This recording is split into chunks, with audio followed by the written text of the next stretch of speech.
ازيك يا مشاهدي عسول، عامل ايه؟ وحشتني جدا. كل سنه وانتم طيبين. عارفه ان انا غايبه عليكم بقالي فتره طويله، بس بمناسبه العيد واللحمه والمولد والزحمه. كل سنه وانتم طيبين وعيد سعيد عليكم باذن الله. بيبدا الفيلم مع البطل تيلر وهو بياخد رصاصه في رقبته، واوبس بيقع في النهر. اللي تتشل ايدك اللي ضربته. فبينزلوا اعوانه وراه بسرعه وبياخدوه بالطياره يتعالج في دبي، او بيتعمل له اكتر من عمليه جراحيه، بس برضه بيدخل في غيبوبه. وبعد مرور 6 شهور اخيرا بيرجع للحياه من تاني. بتقرب منه صديقته نيك وشريكته في الشغل، وبتقول له كنت عارفه انك قوي ومش هتموت بالسهوله دي. يا سلام، وعرفت منين يا اختي؟ اللي بيحصل بعد كده انه بيفضل فتره في المستشفى لحد ما بيتم كورس علاجه الصحي والطبيعي، وبعد ما اخيرا بيبقى كويس بيرجع للنمسا تاني. وبتاخده نيك يعيش في غابه متطرفه وسط الجبال هو والكلب بتاعه. بعد مرور يومين بيروح السوق وبيشتري فرختين يونسوه في وحدته. ده بيشتري قطتين، لكن فرختين احنا عندنا بناكلها. وبيقضي فتره نقاهه، انما ايه من الاخر مسترخي كده يا عم تيلر. لا، عايز ايه؟ عايز اكشن. تعالوا نشوف الاكشن اللي بجد هيبدا ازاي وهيبدا منين. تاني يوم بيرجع البيت بيلاقي زعيمه الجديد في الشغل قاعد مستنيه. بيساله انت مين وعايز مني ايه؟ قال له عايزك تنفذ لي مهمه محدش هيقدر يقوم بيها غيرك انت وبس. واخيرا جالك الاكشن يا عم تيلر. فبيبدا يحكي له عن تفاصيل المهمه. تعالوا اعرفكم عليها، واللي بتكون كالتالي: ده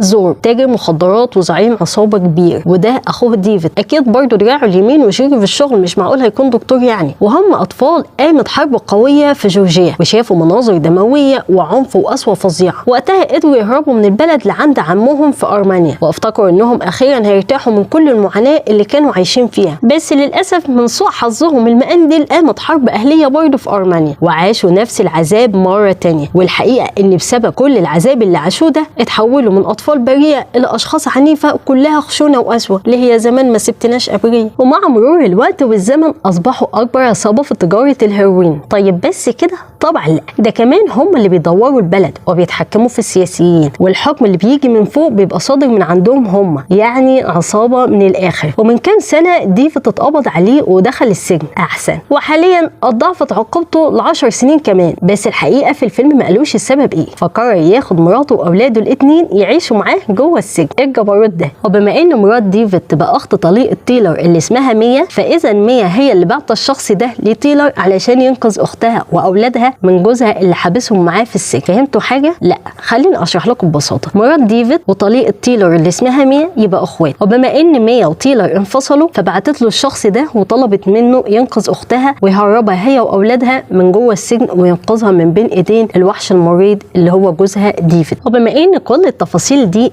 هو اللي بيحكي له عليها الزعيم الجديد بتاعه، في الاخر بيقول له على ميعاد التنفيذ اللي هيكون بعد 6 أسابيع، وبيقول له يجهز ويشد حيله. فعلا من تاني يوم بيبدا تيلر يتمرن ويمارس تمارينه الرياضيه من جديد بشكل يومي، وبيتصل بنيك وبيقول لها تستعد هي كمان. واخيرا بيجي يوم تنفيذ المهمه. جميل جدا. اللي فات حاجه واللي جايه حاجه تاني خالص. مستعد للاكشن؟ انزل بالطياره واستعد معايا للفيلم. تعالوا نشوف. بيدخل تيلر من الممر الخلفي للسجن، وطبعا بيقوم بمساعده واحد من رجال الشرطه اللي بيدله على رقم الزنزانه من خلال رسومات على الحيطه، واللي بتكون رقم 207. بيتسلل وبيقدر يخرجهم، لكن للاسف بتقع لعبه الطفله وبيشوفهم واحد من اعوان ديفيد. يا لهوي يا لهوي، وبيصوت وبيلم عليهم المساجين. اسكت الله يخرب بيت. لكن برضه كل ده مش بيفرق مع الوحش تيلر، هو بيفضل يدخلهم من ممر للتاني لحد ما بيخرج الطفلين من الشباك لنيك. وقبل ما يخرج هو والزوجه اللي اسمها لينا بيظهر ديفيد مره واحده وبينزل فيه ضرب بالحديده. طيب يسكت تيلر؟ طبعا لا. يسكت ازاي؟ بيخرج الوحش اللي جواه وبياكله علقه موت وحش تيلر، وفي الاخر بيديها له في رقبته وبيخلص عليه. عاش اللي بعده وبيجهز للخروج هو والمزه اللي معاه، لكن للاسف بيتم الهجوم عليهم من المساجين اللي بيكونوا اشباه الزومبي. ايه حظك النحس ده يا تيلر؟ وبيفضل يقتل فيهم وعددهم يزيد، يقتل تاني والعدد يزيد. هم ايه، جراد منتشر. واخر ما بيتعب منهم بيفجر فيهم قنبله احسن غيره. واخيرا بيقدروا يهربوا منهم، لكن من سوء حظهم لثالث مره بيلاقوا قدامهم عصابه نجازي اللي هم رجاله زورب اخو ديفيد، وبيطاردوهم شويه حلوين وسط الغابه. وهم بيفضلوا يتخبى منهم من نفق لمصنع قديم وممر مهجور لحد ما اخيرا بيركبوا القطر. في القطر بقى بيحصل اكشن عظمه. تعالوا شوفوا معايا اللي هيحصل. بيطاردوهم 4 طيارات هليكوبتر. بيقدر تيلر يوقع الاولى والثانيه، لكن الثالثه بيضربوا عليهم نار وبيخترقوا جدران القطر وبيحاولوا يعطلوه. فجاه بتهجم عليهم نيك وبتتصدى ليهم، بتضرب الاول برصاصه في مخه وبتخلص عليه، والتاني بياخد اكتر من طعن طعنه بالسكينه في رجليه، والتالت قبل ما تقتله بيديها طعنه في كتفها. الهي تتشل ايديك يا بعيد. هنا بتوصل الطياره الاخيره، فبيطلع لها الوحش تيلر وبيمسك الار بي جي وبيدمرها حرفيا. وقبل ما يوصلوا لنقطه النهايه بيكتشف الصدمه الكبيره، وهي ان كل محركات القطر عطلانه ومش شغاله خالص، فبيثبتوا نفسهم بسرعه، واذ فجاه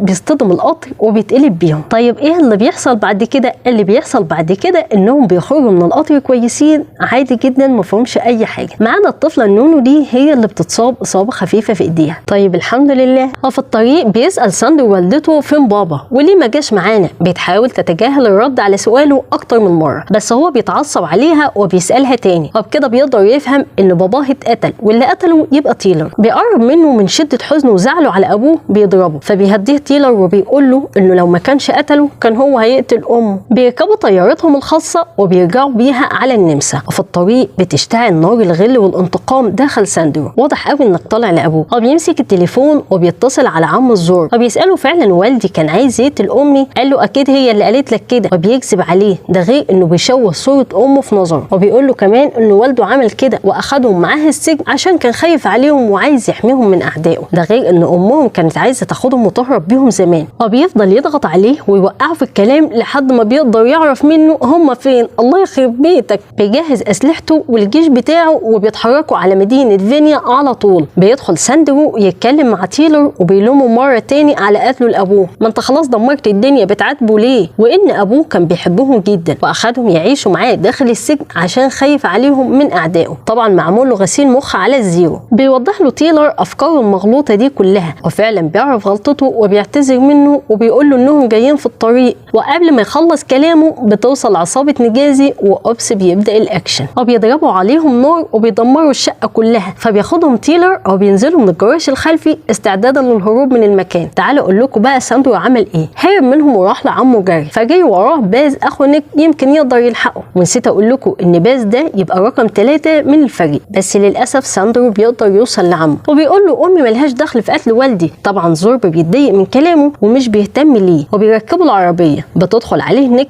وبتحاول تدمره بعربيتها، لكن هو بيديها واحده ار بي جي بيفرتكها هو والعربيه بتاعتها. الهي تتشل ايدك يا بعيد. بس بيلحقها باز وبيقدر ينقذها في اخر لحظه. طيب فين تيلر وسط الاكشن ده كله؟ بيكون موجود في الجراج وبيخلص على الباقيين. وحش يا تيلر. بعدها بيطلع بره وبيتصدى للقناصين اللي موجودين فوق المبنى. واخيرا بتوصل طياره شرطيه. طبعا من الزور بيسيبها في حالها؟ اكيد لا، بينشن عليها بواحده ار بي جي وبيدمرها خالص. الله يسامحك يا شرير. وبيدي اشاره لاتباعه يحاصروهم من جميع الاتجاهات ويجبروهم على الرجوع للمبنى من تاني. وفعلا ده اللي بيحصل لان ما عندهمش مفر اخر. وفي اسانسير المبنى بيقول لهم تيلر لازم نشتت تركيزهم لحد ما نقدر نخرج من هنا. بتبكي الام وبتعتذر منه انها ورطته في كل ده. بيطمنها وبيوعدها انها هتكون بامان هي واولادها. لو مش كده وبس، ده كمان هيرجعها لاختها. بيطلع باز ونيك فوق سطح المبنى وبيخلصوا على كل الموجودين فوق. احسن. وتيلر بيستخدم القنابل وبيفجرهم كلهم وبيصفيهم واحد واحد. عاش. اما باز بقى فبينزل ينضم ليه، ومن سوء حظه على السلم بيتواجه مع شويه منهم اقوياء جدا، وخصوصا البنت الشريره دي. بس في الاخر بيقتلها برضه. ما كمل اول يا اختي. بنرجع تاني لنيك اللي بتكون خلاص جابت بنزين وبدا يبان على وشها الارهاق، وده طبعا لانها مصابه اكتر من اصابه من بدايه المعركه، وبالفعل بتفقد الوعي وبتكون خلاص هتقع من فوق المبنى. هنا بيشوفها تيلر وبيجري بسرعه وبيمسكها قبل ما تقع.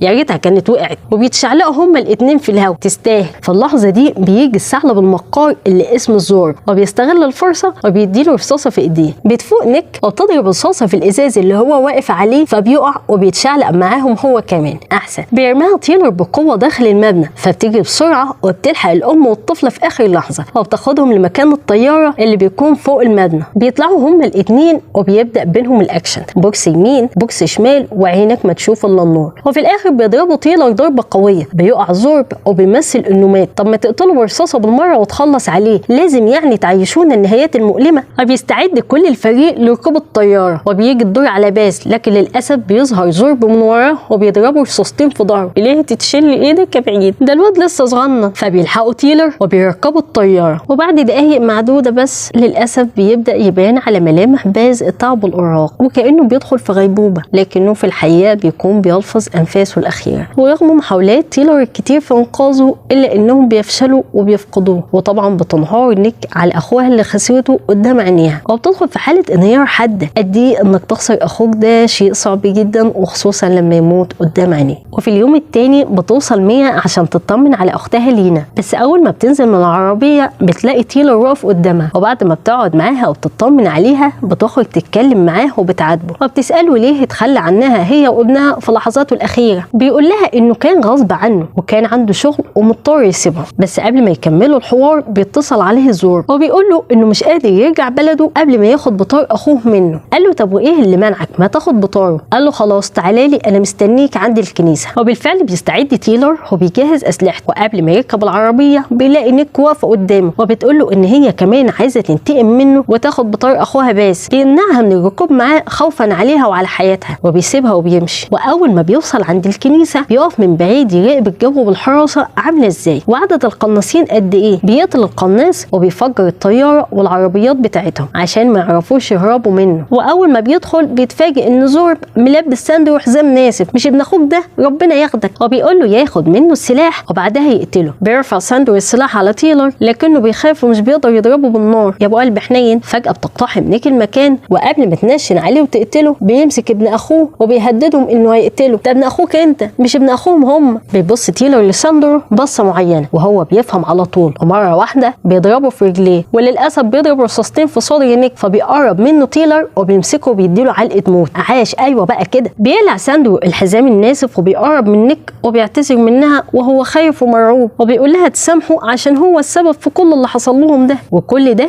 ولسه تيلر مستمر في ضرب الشرير زورب، مرة بصندوق مسامير ومرة بشاكوش وغيره، وفي الاخر بيطعنه بخنجر في رجليه وبيديله التانية والتالتة والرابعة، وفي الاخر بيديله رصاصة في مخه ومع السلامة انت بقى يا شبح. مش عايزة اقول لكم على كمية الرعب اللي ظهرت على ساندرو لما شاف دم نيك على ايديه. بتيجي الشرطة وبيتم حبسهم هما الاتنين. بعدها بتروح ميا تزوره في السجن وبتقول له ان ابنه كان شافه بطله الوحيد، وعارف ان كسبته في لحظاته الاخيره عشان تنقذ ارواح الابرياء، وانها كانت دايما بتحاول تحافظ على صورته قدامه. وبتودعه وبتمشي، وانا اللي احسبك هتقولي له بحبك. بيخرج من السجن في زياره لزعيمه اللي بيعرض عليه يخرجه من السجن مقابل انه يرجع يشتغل معاه مره تانية. بيوافق وبيقول له بس بشرط انا مش هكمل من غير فريقي، يقصد نيك. هنا بتوصل عربيه وبيلاقي نيك واقف قدامه. قال له عشان انا كنت متاكد انك هتقولي كده ومش هتشتغل من غير. ازاي